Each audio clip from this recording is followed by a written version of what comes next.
स्वागत है स्टूडेंट्स। यहाँ पे क्वेश्चन दिया हुआ है कि tunnel has been dug through the centre of the earth and a ball is released in it it will reach the other end of the tunnel after. देखो direct बनाएंगे तो ये आंसर आ जाएगा, क्योंकि टाइम पीरियड का formula होता है 2 pi root under r/g। ठीक है, तो इसका जब वैल्यू हम लोग कैलकुलेट करते हैं तो आता है 84.6, लेकिन मेरे को पूरा एसएचएम तो करना नहीं है, यहाँ से बस यहाँ जाना है, आधा एसएचएम करना, तो उसके हिसाब से आंसर आ जाएगा 42.3। लेकिन बहुत सारे बच्चे बोलेंगे सर हम तो आपका वीडियो बड़ी उम्मीद से देखने आए थे कि आप पूरा फुल मेथड डिराइव करके दिखाएंगे फॉर्मूला वगैरह, क्योंकि फॉर्मूला तो हमको पता ही है। फॉर्मूला होता है T = 2 pi root under r/g। This is the time period across the tunnel which is dug across the centre of the अर्थ।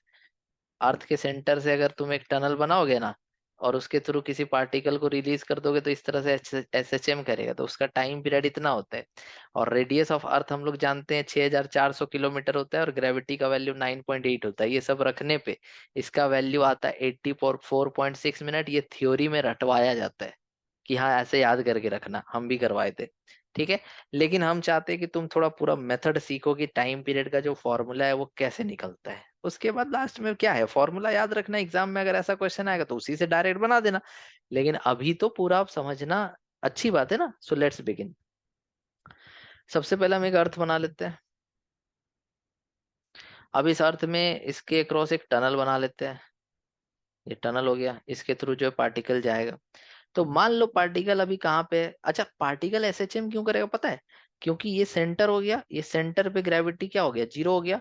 यहाँ पे ग्रेविटी क्या हो गया, जी हो गया।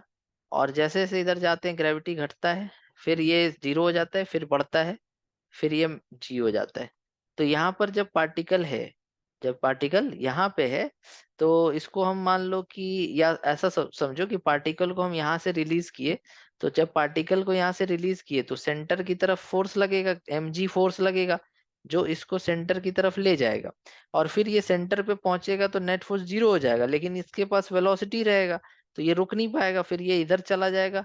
फिर जब ये इधर जा रहा होगा तो इसको सेंटर की तरफ खींचा जा रहा होगा, जिसकी वजह से ये स्लो होते होते होते होते एक्सट्रीम पे जाकर के इसका वेलोसिटी 0 हो जाएगा। फिर ये अंदर जाने लगेगा, फिर ये ऊपर जाने लगेगा, फिर ये अंदर जाने लगेगा। तो ये जो पूरा प्रोसेस तुम देख रहे हो यही तुम्हारा एसएचएम है। आया समझ में? तो इसी का टाइम पीरियड का चर्चा यहाँ पे हम लोग को करना है। तो हम टाइम पीरियड तुमको निकाल के दिखाते हैं। मान लो कि जो पार्टिकल है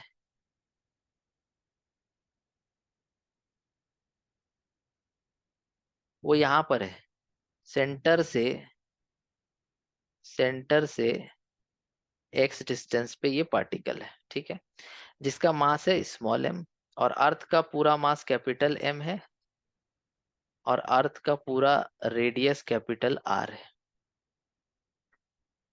अर्थ का पूरा मास कैपिटल एम है, अर्थ का पूरा रेडियस कैपिटल आर है।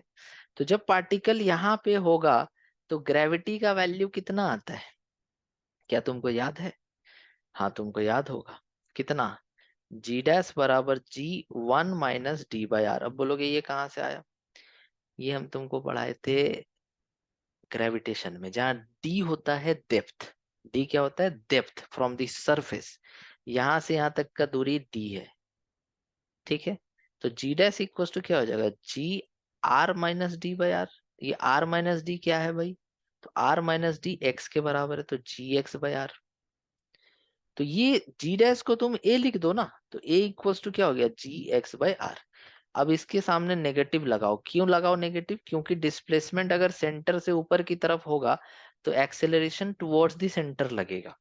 डिस्प्लेसमेंट अगर सेंटर से दूर होगा तो एक्सेलरेशन टुवर्ड्स द सेंटर होगा। इसीलिए हम इसको ऐसे लिख सकते हैं।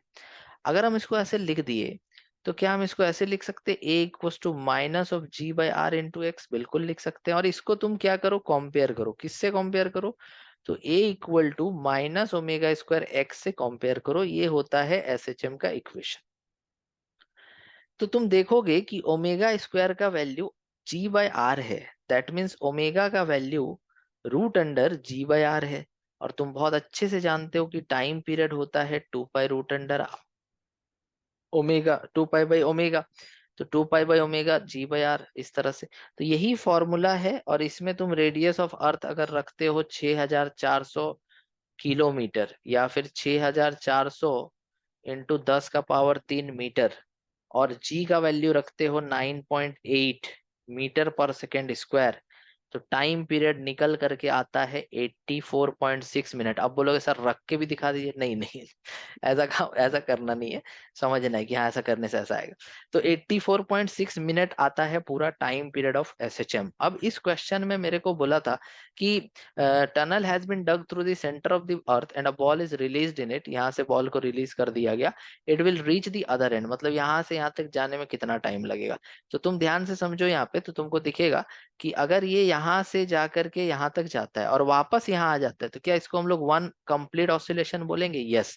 बट हमको तो वन कंप्लीट ऑसिलेशन करना नहीं है। अगर वन कंप्लीट ऑसिलेशन करता तो टाइम लगता है 84.6। तो अगर यहाँ से केवल यहाँ जाए तो हाफ ऑसिलेशन हुआ, तो हाफ ऑसिलेशन हुआ मतलब कि टाइम इसका आधा लगेगा, जो हो जाएगा 42.3। इस तरह से इस क्वेश्चन को सॉल्व करना था। आई होप आप ये समझ पाएंगे। Thank you so much for watching.